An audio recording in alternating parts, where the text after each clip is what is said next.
Hey, welcome to the first ever episode of the SeeJarrett Studio's YouTube channel. I'm really excited to do this. I'm not 100% sure exactly what this channel is going to become. What I want it to be is a place to talk about coming up with your own creative space. This is my studio. I get to do all sorts of fun stuff here, and I want to try and encourage you to do fun stuff as well. So we're going to be doing like gear reviews, kind of, except for I'm not a gearhead. Tutorials, except for I'm not really smart enough to do tutorials. I'm really just going to kind of walk you through the process of the creative stuff that I do. And every now and then I'm going to interview some creative friends of mine. And that brings me to the reason that this second chair and microphone is here. We're going to interview one of my good buddies, Jake. He's really similar to me, actually. He does photography, videography. The biggest difference is he's a way better musician than I am, so I hate him. So hopefully you're not excited he's here, because I'm not at all. I don't know. Anyway, Jake Sims, everybody. Come on in, pal.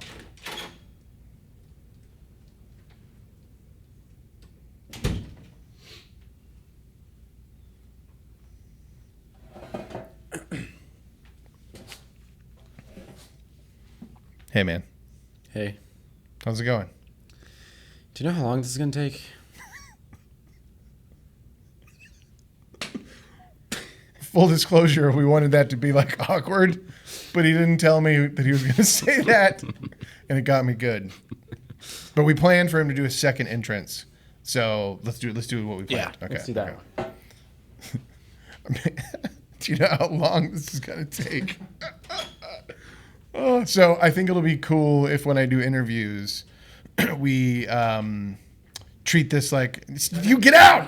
You get out! We treat this like a wrestling entrance. So I'm going to like play it up. We'll play his theme song, whatever he decides that is later. Anyway, so we're rewind. Guys, I'm so excited to interview one of my most creative friends out there. Ladies and gentlemen, give it up for Jake Sims. Yeah,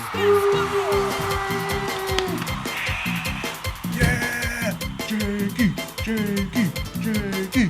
Do you like Jakey? I hate Jake. You hate Jake. I'm going to do it. Jakey. I'm Jake the Snake too. Oh, nice. Nice. Should we discuss what your entrance music is going to be, or do you need time to think about it? I think they already heard it. Good point. Good point.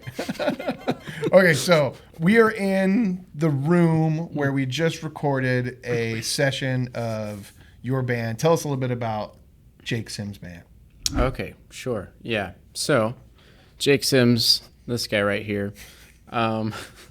This is just music that I've written from a couple years ago. And I got my buddy Josh on drums and Justin, on bass. Those guys are awesome. I was glad that they wanted to do this with me. They're always like happy to help, with my creative stuff. But yeah, Jake Sims is basically just kind of alternative, like indie music for the most part. Okay. That's kind of the vibe. And then I kind of branch out to like different genres. Okay, where can people listen to you? So right now, all streaming platforms, Spotify, Apple Music. And they just look up Jakey, right? Jake the Snake too. Jake Sims. Yeah, 2 M's on Sims. Cool. So this first song we're going to do is The Lighthouse. Tell us a little bit about that song. Yeah, that's the first song that I wrote. It's kind of just about following your intuition. That's pretty much it. Cool. Let's hear The Lighthouse.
Lighthouse. Man, great song, but honestly, the video totally outshined the song.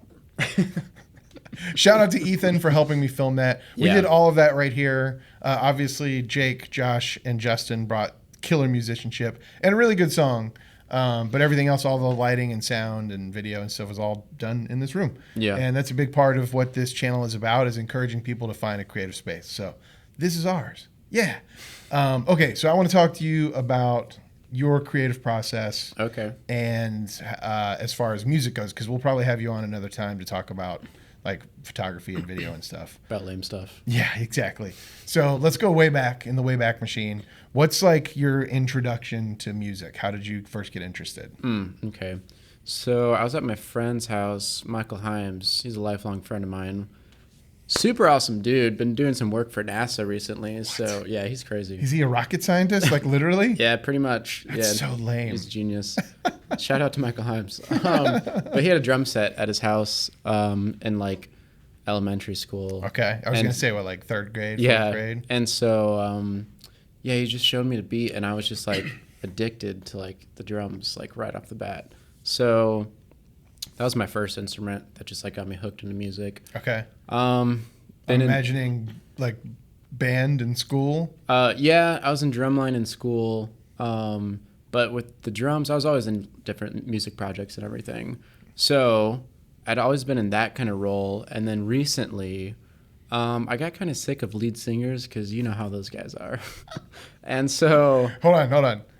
If someone's not a musician and they're not... So Jake gigs out all the time, or at least used to before the world decided to close. Right. Without throwing anybody under the bus, what's a typical lead singer? So typical lead singer... Can I just say a douche? Yeah. Yeah, okay. Yeah. If not, I just bleeped it. Yeah. But I probably didn't. No, you guys know what I mean. Any musician knows what I mean. We can probably go back a little bit. I think we just went a little off track. I'm interested in the makeup of a band. Okay. So if that's the lead singer, the next most interesting one to me is the bass player. No, everyone else is awesome. Just lead singers. But usually the bass player is like kind of the dorkiest one, right? Like he doesn't dress as cool as everybody else.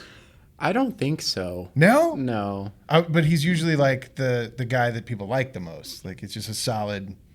He's a nice support role. Is that what you're saying? Yeah, like everybody likes the bassist. Like he's just cool. He's just a Fair nice enough. guy. Well, it's always cool when someone like busts out a bass solo live too, because that's not really what you expect. That's true. And then there's mad respect there. Yeah. How about a drummer? Just like a lame mad energy. Yeah, drummers are great. The energy, the heartbeat of the band, and plus drummers got to lock in with the bassist, so they're always pretty tight, pretty good friends. Nice. But yeah, I mean, if you think of like 21 Pilots, like you think of their drummer, So he's got the energy. I've heard a lot of people say, "Oh, I want to play drums." Yeah. After seeing a 21 Pilots show. Yeah. Like mad respect to drummers too for being like the athletes of the band. Like, geez, man. Hey, that's true. Yeah, I read this magazine one time with the workouts this drummer did, who was touring, constantly touring the world. Just like these 4-hour workouts just to keep his stamina up and everything. Like every day, like that's what he does while touring. Yeah, it's crazy the discipline that goes into it. Like I wish I could be like a frontman, lead singer type of person. I don't have it. But also I have a really weird voice. Like I cough all the time. And when I'm singing in the car and I'm like being a rock star to myself, I get through one song and I'm like, geez, man, my voice hurts. Like, I don't know how people do it. Like, yeah, seriously. And then for, playing guitars, you got to build up the like, ow, my fingers hurt. Yeah, the calluses, the finger strength. Oh, yeah. All right, that was a fun rabbit trail. Okay, so tell us, how did you first get into making your own music? Yeah, so I was kind of just sick of all these bands failing, and so I just wanted to make my own music, I guess.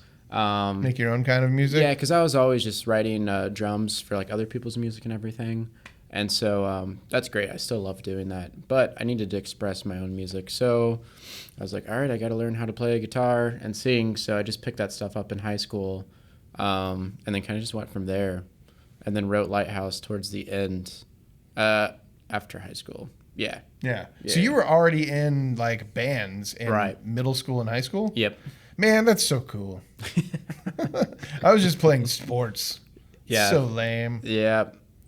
And I played tuba. I did a little bit of wrestling. You got a nice wrestler's body. I just told Jake you had a nice body on YouTube. A wrestler's body. Yeah, which like Jake's small. a snake too. I don't know if you can tell. They probably can't see. We've got a lot of blind fans on the channel. Well, not anymore because I just made fun. I'm sorry. Why am I? Whatever. We're making fun of a lot of people. Yeah. Right? Man, we're terrible people. Okay, what is available? See, I told you I cough all the time. What is available for people to stream right now? Yeah. Okay. So I have a single out called "Food for Thought." That's everywhere. You can find that everywhere. Yeah. And then right now I'm finishing up a lo-fi EP. That'll be 5 songs. And hopefully that'll be out super, super soon. It's like almost done. Yeah, I'm getting the final mixes sent to me. Literally got a mix sent to me this morning. Nice, man. So, yeah, that's kind of the next thing. If somebody doesn't know what lo-fi is, can you kind of explain that a little bit? Yeah, kind of just like chill background, like music with a little bit of like jazz, like guitar, piano. A lot of yodeling? Not a lot. Not a lot? Why not? I don't make the rules. Weird decision. You know, maybe in my album there might be some yodeling. Like Jewel? Do you remember Jewel? No. Gosh, he's so young. Yeah. You don't know who Jewel is? No. Jewel! Okay, so I graduated high school in 2000. And I think she was popular around then. She's from Alaska.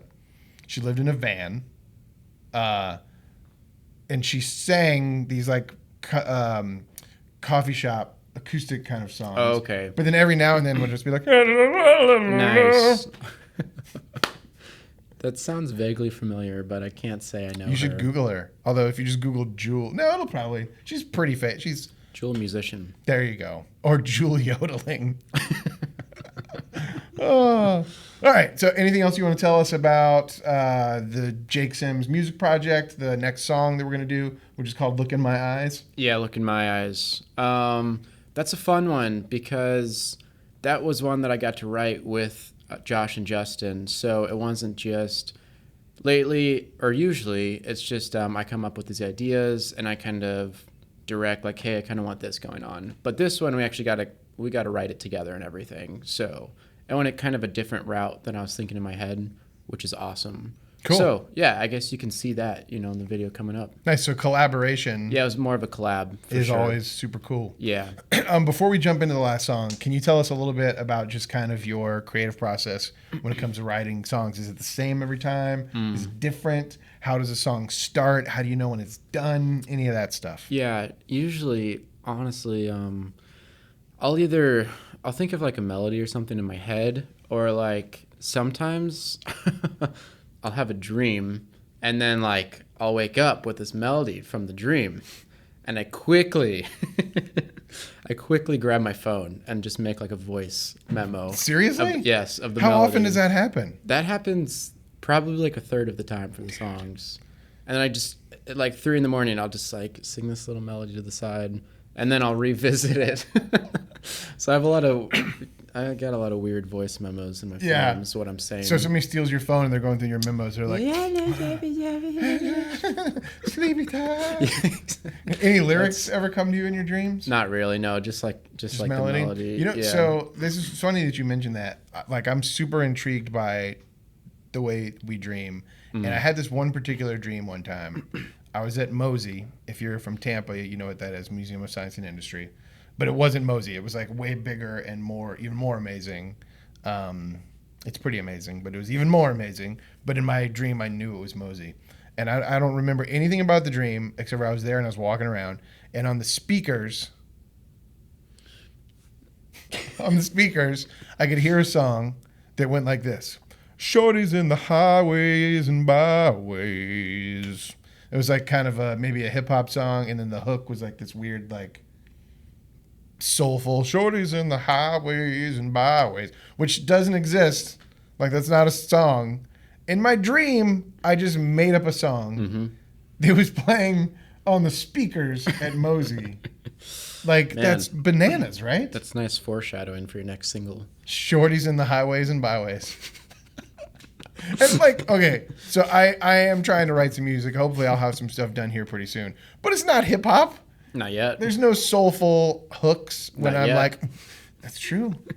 I gotta write a song called "Shorties in the Highways and Byways," You right? already wrote it. What if my brain already wrote it? What if that was just like the intro song for the YouTube channel? Always. I'm about it. I would be ecstatic. And go to my online store and you can download the "Shorties in the Highways and the Byways" ringtone. You're gonna want that. Trust me. Oh, all right.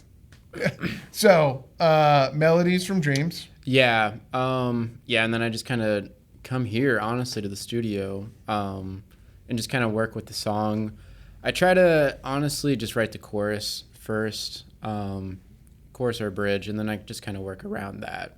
Okay. Do like an intro or a verse. But usually I stick to like a chorus first. Cool. I was gonna say, any advice for like aspiring songwriters? That sounds like good advice, but you got anything else you can think of? Oh, man. I don't know if I'm the person to go to for advice. My songs are like weird structures and everything, but... Hey, I appreciate that, and you're probably not going to become a rich, famous pop star. Right.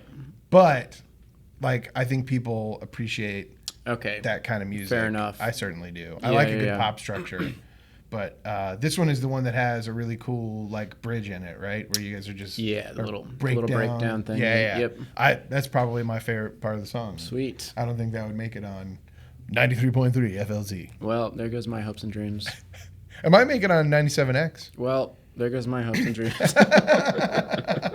Okay. So even though you didn't ask me, my piece of advice for somebody who wants to write a song, ready?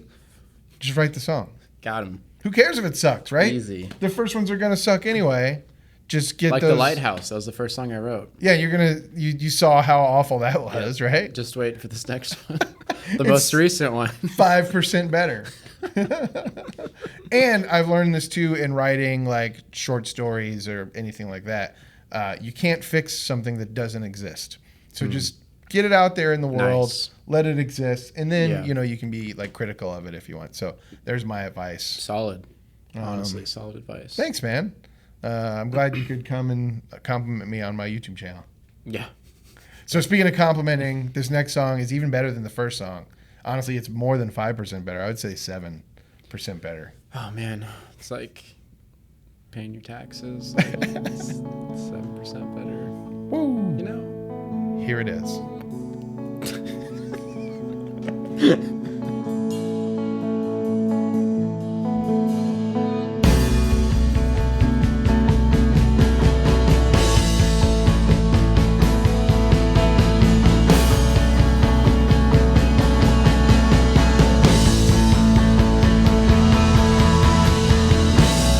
Look in my eyes, this is no one else.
right, that was Look in My Eyes. I told you, 8% better than the first song. Jake, thanks for trusting us to film it here and do the audio. Dude, totally. You guys did a great job. Thank you. It sounds awesome. Thank you. I'm pretty pumped about it too. Like we did, even the mastering we did. Yeah. If you're interested in how we did that whole thing, we should just do a full episode. Okay, so here's the thing. We're going to be filming with another band called Discord Theory in a couple weeks. So maybe we'll turn that into an episode and we can kind of show you how we did all that stuff. That'd be cool. Cool. Okay, so thank you so much for being here today. I believe you have one thing that you want to pitch to the people at home. Yeah, here's the golden pitch. Or the yellow pitch, rather. Oh, nice. Well, this is a gift for you. Oh, Yep. A gift for me. I just knew your shirt size. You didn't text me on the way here and ask We it? didn't talk about any of this. Yep. Nope. I like the precedent that we just set. If you come on the show, you have to give me a present. Or, merch shirt. So, that is the artwork. What's going on here? Yeah, okay. Well, if you let me finish, that's the artwork for my single that's out, Food for Thought. And it's quite a literal, visual. See ya. That's my face. And then here's a little crow picking at my brain, quite literally, food for thought. So I thought it was clever. So can people get it? Oh, yeah. If you want to get that, you can hit me up on Facebook or Instagram. And there's going to be a site coming soon. Maybe the URL is hopefully by the time this video is done, we'll have a URL for you where you can purchase it online. That's the goal. JakeyTheSnakey.com. Honestly, that would be a great website. Jakey the Snakey. It probably exists. It might. It's not going to be that. But keep talking. I'm gonna type it in and see what it says. Let's find the domain for Jakey the Snakey. But you got to make this part interesting. So fill time. You're not gonna do it? You're just gonna sit there? Oh no. JakeyTheSnakey.com. It's available, my friends. Oh, thanks for tuning in. Totally. The first episode of the SeeJarrett Studio YouTube channel. I feel like I need a catchphrase. We should do something at the end that everyone has to do. Okay. I have to come up with that right now. Can it be Boom Shakalaka? It can be whatever. That's really it's your channel. Overdone. Yeah, let's not do that. Wait, what was your dream? Shorties in the highways and byways. Shorties in the highways and byways. Thanks for joining us today. And remember, shorties in the highways and byways.